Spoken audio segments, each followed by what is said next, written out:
एक मित्र प्रश्न पूछ रहे हैं, आचार्य श्री, मन में उठते बुरे भाव, तनाव, चिंता आदि से कैसे बचे?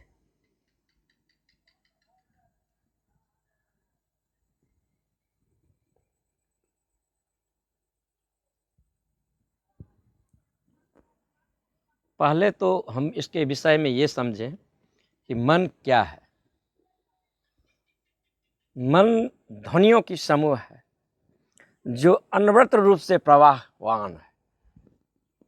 भाषा के बिना मन का निर्माण ही नहीं हो सकता। भाषा मन की अर्धांगिनी है।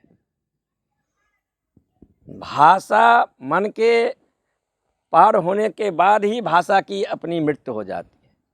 वो विधवा होकर जीना ही नहीं चाहती है, या तो यूँ कहें कि पहले ही उससे शून्यता से विवाह हो चुका। तो साउंड को हम दो कैटेगरी में बांट सकते हैं ध्वनि को। पहला, रिदमिक और नॉन रिदमिक। कुछ ऐसे ध्वनि हैं जो अराजक और कुछ ऐसे ध्वनि हैं जो लयबद्ध है। जब हम अराजक ध्वनि पर ध्यान देते हैं तो हमारे जीवन में बहुत सारे शोरगुल महसूस होता है और तनाव, एंग्जाइटी आ जाता है। जब हम लयबद्ध ध्वनि पर ध्यान देते हैं तो हमारे जीवन में एक संगीत, एक संतुलन, एक लयबद्ध में आ जाता है। तो हम फोकस किस ओर देते हैं? हम नॉन रिदमिक साउंड की ओर फोकस देंगे तो हमारा जीवन उस प्रकार के गीतों और संगीतों से भर जाएगा। अगर हम क्लासिकल म्यूजिक की ओर ध्यान देंगे, रिदमिक साउंड की ओर ध्यान देंगे, हमारे जीवन उस प्रकार के नृत्य और संगीत से भर जाएगा। तो दो प्रकार के म्यूजिक है, पॉप और क्लासिकल।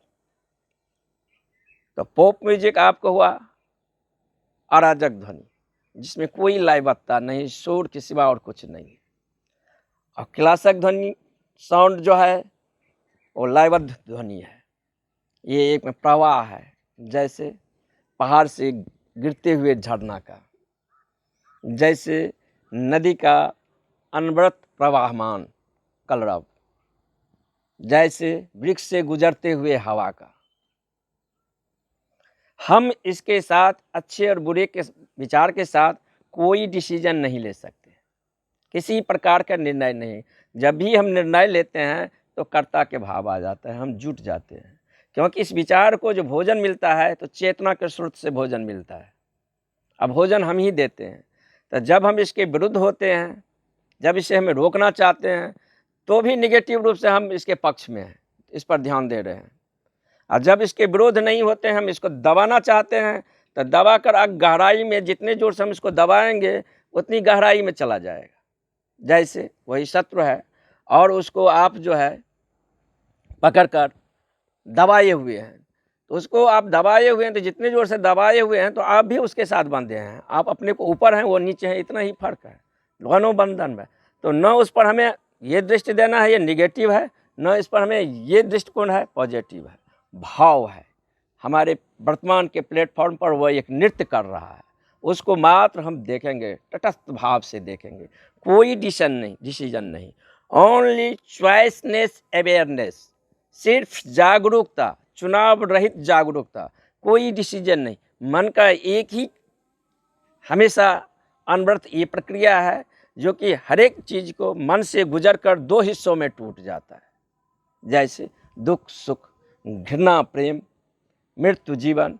तो मन वह प्रिज्म है, जैसे एक प्रिज्म से प्रकाश जब गुजरता है तो 7 हिस्सों में टूट जाता है। मन वह प्रिज्म है जिससे वह सत्य की प्रकाश जब गुजरता है तो वो 2 हिस्सों में टूट जाता है, और तब वो इंद्रधनुष के रूप धारण कर संसार बन जाता है। तो उससे जो कुछ गुजरेगा तो निश्चित ही वहाँ पर द्वंद्व है, लेकिन हम न निगेटिव रूप से इस पर ध्यान देंगे न पॉजिटिव रूप से ध्यान देंगे। ये ओनली भाव है, पूरी एक्सेप्ट के साथ मैं इसे स्वीकार करूँगा, ठीक है, और तटस्थ भाव से उसका निरीक्षण करेंगे, ऑब्जर्वेशन करेंगे, बिल्कुल देखेंगे। न कहेंगे, जैसे समझ लिए कोई लड़की सामने से गुजर रही है, मात्र ओनली देखें, किसी प्रकार को भाषा में नहीं आने देने।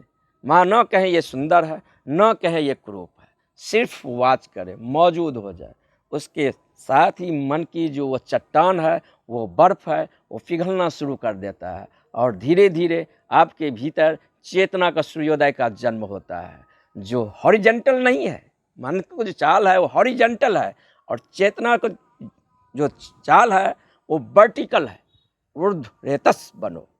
तो हम इसके प्रति कोई सीरियस रूप से न किसी प्रकार का दमन करें और न किसी प्रकार का विरोध करें, क्योंकि विरोध करेंगे तो संघर्ष पैदा हो जाएगा, तो संघर्ष संताप दे देगा। तो किसी प्रकार का कंडेमनेशन नहीं करेंगे, मात ओनली उसको हम तटस्थ भाव से देखेंगे, सजग होकर। वो देखने ही मात से वो धीरे धीरे धीरे धीरे पिघलता चला जाता है और मन के उस पिघलने से साक्षी भाव का सूर्योदय बढ़ता चला जाता है और साक्षी भाव का जगते ही मन विदा हो जाता है, चेतना स्वयं में प्रतिष्ठित हो जाती है।